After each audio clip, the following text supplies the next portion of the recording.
नमस्कार, आप देख रहे हैं एनवीजे समाचार। मैं हूं निखिल पाठक। विगत कई दिनों से रीवा जिला अंतर्गत मनगामा तहसील के रघुराजगढ़ स्थित स्टेट बैंक ऑफ इंडिया के कर्मचारियों पर आरोप लग रहे हैं, तानाशाही व गुंडागर्दी के आरोप। इस तरह के कई खबरें सोशल मीडिया पर विगत कई दिनों से चल रही है। मैं वर्तमान में स्टेट बैंक ऑफ इंडिया शाखा रघुराजगढ़ ब्रांच में हूं और यहाँ पे कस्टमर्स लोग भी हैं, यहाँ के एम्प्लॉइज़ हैं। मैं सभी लोगों से जानने की कोशिश करूँगा कि आखिर मामला क्या है, किस तरह से ये आरोप लग रहे हैं, क्यों लग रहे हैं आरोप, ऐसा बैंक कर्मचारियों पर आरोप किस वजह से लगाया जा रहा है। यहाँ पे कस्टमर्स लोग भी हैं, मैं कस्टमर्स से भी बात करना चाहता हूँ। ये बताइए कि किस काम के लिए आए हैं बैंक? बैंक किस काम के लिए आए हैं? पैसा लेने। पैसा लेने। कैसा रहता है बैंक के कर्मचारियों का आप लोगों का व्यवहार? अच्छा है। अच्छा है। आप लोग यहाँ के सेवा से संतुष्ट हैं? हाँ, संतुष्ट है। अच्छा, संतुष्ट है। किसी तरह की आप लोगों को मतलब असुविधा का सामना तो नहीं करना पड़ा? नहीं, कभी नहीं। नाम बताइए अपना। मेरा नाम पद्मधर सिंह सेंगर। अच्छा, पद्मधर। आप बताएं अपना नाम। फूलमती सिंह। कहाँ से आई हैं? कोठी से। कोठी से। ये बताइए कब से आ रहे हैं इस बैंक में? आज 6-7 साल से। यहाँ के कर्मचारियों का व्यवहार कैसा है? बहुत अच्छा है। बहुत अच्छा। बहुत अच्छा है। मतलब किसी तरह की असुविधा आप लोगों को? कभी नहीं, कभी नहीं। किसी काम के लिए इंतजार करवाना? नहीं, कभी हमको कभी नहीं करवाए। अच्छा। हाँ, बहुत अच्छा। ऐसे हमको कभी नहीं बैंक वाले मिले जैसे यहाँ की है सब कुछ। हाँ, बहुत अच्छा। यहाँ पे मैं यहाँ के कस्टमरों से भी बात कर रहा हूँ और उनके द्वारा जो बताया गया आप लोग सुन रहे हैं और यहाँ पे और भी लोग हैं, मैं इनसे भी जानने की कोशिश करूँगा। हमारे सामने ये दिख रहे हैं गार्ड हैं, सिक्योरिटी गार्ड। सर एक मिनट, थोड़ा सा ये बताएं। एक मिनट, मैं आपसे बात कर रहा हूँ।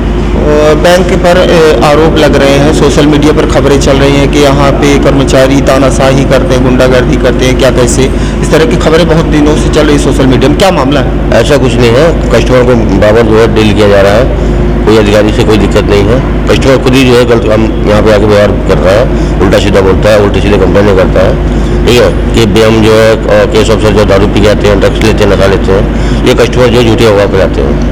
ऐसा नहीं, कुछ भी नहीं है। यहीं के हितग्राही है कोई नितिन गुप्ता नाम के, उनके द्वारा सोशल मीडिया पे मतलब बोला गया, खबरें भी चल रही हैं कि सिक्योरिटी गार्ड द्वारा मुझे धक्के देके बाहर निकाला गया। क्या मामला है? अगर कस्टमर यहाँ पे बदतमीजी करेगा, परिषद के अंदर कोई हंगामा करेगा, कोई गदर करेगा, तो ये ऑलरेडी आदेश देंगे इसको कस्टमर को बाहर निकालिए। पेश आ रहा है तो मेरा काम है उसको बाहर निकालना। अगर कस्टमर जो है यहाँ पे आके बीएम को या कैशियर को बोलता है आप लोग दारू पीते हैं। उस दिन हुआ क्या?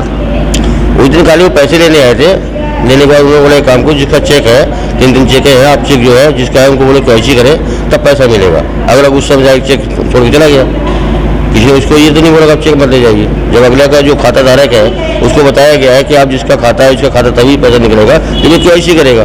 अगर कस्टमर है कैशी कर देगा उसको पैसा मिल जाएगा, उसको खाते में चला जाएगा। अगर एक चीज़ को बांधने को तैयार नहीं है इसलिए वो चेक छोड़ के चला गया।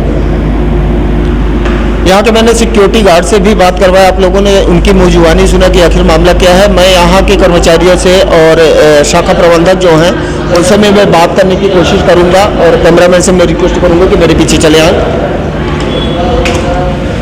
आ जाए।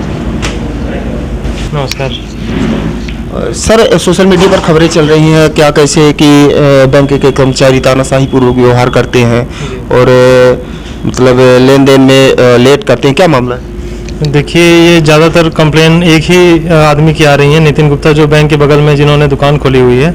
होता ये था कि जब लाडली बहना योजना की स्कीम के तहत 1000 बहनों के खाते में सरकार जमा कर रही थी, उस समय कतार लगती थी, काफ़ी महिलाएं लगी रहती थी, तो ऐसे में थोड़ा समय तो लगता था। जो भी बाद में आता था उनको लाइन में आना होता था, लेकिन इनका ये कहना था कि ये जमा इनको तुरंत कर दिया जाए। तो इस तरह का तो हम किसी को एंटरटेन कर नहीं सकते, क्योंकि हमारा एक छोटी शाखा है, 2 ही कर्मचारी हैं, जिसमें कैश में केवल एक ही कैशियर हैं। एक तो ये कारण हुआ। दूसरा ये कि 24 तारीख को जब ये 2-3 चेक लेके आए थे दूसरे खाते से अपने खाते में पेमेंट के लिए, तो बैंक का दायित्व है कि चेक करना कि किसके खाते से पेमेंट आ रहा है, उनका KYC है कि नहीं, खाते में सिग्नेचर मैच कर रहा है कि नहीं, और फिर जो भी आदमी थर्ड पार्टी कैश लेने आते हैं उनसे आधार कार्ड लिया जाता है। ये एक स्वाभाविक प्रक्रिया है। इसके तहत जब उनसे पूछताछ की गई तो वो नाराज़ हो गए, बोले कि आप हमको जानते नहीं हैं क्या, हम यहीं रहते हैं और ये सब चीज़ें नहीं हम कर सकते, आप हमको देना है तो दीजिए, नहीं तो अपना चेक रखे रहिए। इस तरह से जब ये बात करने लगे तो इनसे थोड़ा वाद विवाद बढ़ने लग गया दिया काउंटर पे कैश में। तो उसके बाद हमने जो है इनसे बात किया, तो वो हमसे भी इसी तरह से जब बात करने लगे और यहाँ ग्राहक थी, महिलाएं थी, गाली गलौज अभद्र भाषा का जब प्रयोग करने लगे, तो ये देखते हुए हमने सिक्योरिटी गार्ड से कहा कि इन्हें अभी तो गुस्से में है तो इन्हें बाहर कर दिया जाए, बाद में इनसे हम बात करके इनका काम करवा देंगे। और जैसा कि वो चेक जो दिए थे ट्रांसफ़र वाले, उनमें से फंड ट्रांसफ़र आज हो चुका है, वेरीफाई करने के बाद कैश के पेमेंट के रखे हुए हैं। जब वो आएंगे तो उनका आधार कार्ड लेके बैंक करेगा, और वो सभी के लिए बैंक जो है समान रूप से काम करता है। जो खबरें चल रही हैं उसमें उन्होंने बोला कि ये कर्मचारी नशे की हालत में रहते हैं, क्या मामला है? ये बड़े आश्चर्य की बात है कि नशे में, क्योंकि हम लोग तो देखिए कभी घर पे भी नशा नहीं करते हैं, तो नशा तो बैंक में करने का सवाल नहीं उठता है। बात ये थी कि 1 महीने पहले इनका एक मुद्रा लोन के तहत इन्होंने लोन के लिए आवेदन किया था, जिसमें नियमित जो कागज़ जरूरी हैं वो ना देने की सूरत में इनका लोन नहीं हो पाया। तो उस गुस्से में ये जो है आए दिन CM हेल्पलाइन में फर्जी कंप्लेन करते हैं, जिसमें इन्होंने किया है कि अधिकारी नशे की हालत में काम करते हैं, जबकि यहाँ पे कोई भी स्टाफ कभी भी नशा नहीं करता है ब्रांच में क्या घर में भी जो नहीं करते, तो ब्रांच में करने का कोई प्रश्न ही नहीं खड़ा होता। तो ये एक झूठी शिकायत है, बस बैंक का नाम बदनाम करके बैंक को दबाव में डाल के अपना जो फर्जी काम कराने का एक साजिश की जा रही है, जिसके लिए हम लोग झुकने को तैयार नहीं है, क्योंकि हम लोग ईमानदारी से काम कर रहे हैं और हर आदमी जानता है ये चीज़। तो इस तरह की जो शिकायतें हैं वो हर जगह बैंक के खिलाफ की जाती हैं जिनका भी काम नहीं होता, तो इसका हम पूरी तरह से खंडन करते हैं। और ये बैंक जो है कागज़ के आधार पर सभी का लोन करने के लिए खुला हुआ है, उसके लिए हम आपको आश्वस्त करते हैं। उनके द्वारा आरोप लगाया जा रहा है कि मैंने चेक लेके गया, किसी दूसरे का चेक रख लिया गया, बैंक के कर्मचारियों द्वारा बोला गया कि नहीं देंगे, क्या करोगी? देखिए चेक नहीं रखा गया था, जब वो गुस्से में आ गए तो उन्होंने बोला चेक आप रखे रहिए और जो है हमको चेक नहीं चाहिए, इस तरह की भाषा का प्रयोग किया गया। बैंक को क्या है कि बैंक चेक जो लेता है तो उसकी रिसीविंग देता है लोगों को, और जब वो रिसीविंग लौटाते हैं या काम कर देता है बैंक तभी रिटर्न करता है। ऐसे बिना कारण के बैंक रिटर्न चेक नहीं करता है, क्योंकि वो निगोशिएबल इंस्ट्रूमेंट में आता है। अगर हम कोई भी चेक रिटर्न करते हैं तो उसका एक चेक रिटर्न रजिस्टर होता है, उसमें एंट्री होनी पड़ती है, साइन करना पड़ता है, तभी हम रिटर्न कर सकते हैं। तो ऐसे जो चेक प्रॉपर हैं जिनका पेमेंट किया जाना है वो हम क्यों रिटर्न करेंगे, तो उसका पेमेंट भी कर दिया गया है। आरोप प्रत्यारोप की इस घड़ी में मैंने branch manager state bank of India शाखा रघुराजगढ़ से बात किया। पूर्व में खबरें चल रही थी सोशल मीडिया में, यहाँ के जो हितग्राही नितिन गुप्ता उनके द्वारा इत्यादि प्रकार के आरोप लगाए गए, उसी की जांच करने में यहाँ स्टेट बैंक ब्रांच रघुराजगढ़ में बैठा हूँ, और अभी हितग्राहियों के साथ साथ यहाँ के जो शाखा प्रबंधक है उनसे भी मैं बात किया। और जो है आरोप प्रत्यारोप, ये एक जांच का विषय, जिस तरह से आरोप लग रहे हैं बैंक कर्मचारियों पर, और जिस तरह से बैंक कर्मचारी प्लस यहाँ के जो हितग्राही है इनके द्वारा बताया गया कि हम लोग पूरी तरह से संतुष्ट है, और इनके द्वारा भी बताया गया। कुल मिलाकर ये बहुत ही गूढ़ विषय है और ये जांच का विषय, इसी के साथ लगातार जुड़े रहिए। मैं निखिल पाठक NBJ समाचार से आपको दिखाता रहूँगा ग्राउंड जीरो से लाइव खबरें। धन्यवाद।